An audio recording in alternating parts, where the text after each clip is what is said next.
Nottinghamshire is setting up a new violence reduction unit to tackle the causes of knife crime. It'll aim to nip disputes in the bud before they spread like an infection. Yes, the so-called public health approach has been pioneered in Scotland. Funding's also been announced for a similar violence reduction unit in Leicestershire. Here's our social affairs correspondent, Jeremy Ball. All right, listen, boxing, you interested?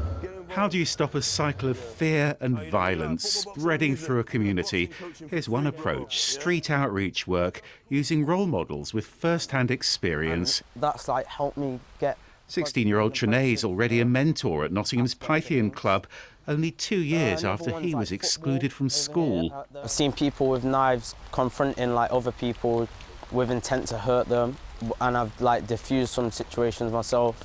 I mean, it's easy to get into knife crime. Young people speaking to other young people is the best way to try and get someone's attention. There's already a dedicated police team that tackles knife crime in Nottingham, the first outside London. Now it's going to be part of a wider violence reduction unit. It'll build on ideas like the Red Thread scheme here at the Queen's Medical Centre, where victims are approached by youth workers to help them leave violent lifestyles. They also want to set up a diversion scheme in police custody suites. I think one of the main differences is people will see, certainly on the street, some more outreach with young people, and that's to be really welcomed. My hope very much is that we learn from each other and that young people are prevented from being involved in serious violence, but also that we don't forget that lots of these crimes happen behind closed doors, and we need to keep investing in the causes of domestic violence too. Thankfully, fatal stabbings or even shootings are rare, but if someone's injured or afraid, they might pick up a knife too. It's been compared to the way an infection spreads, and that's prompted what's known as the public health approach to tackling serious violence.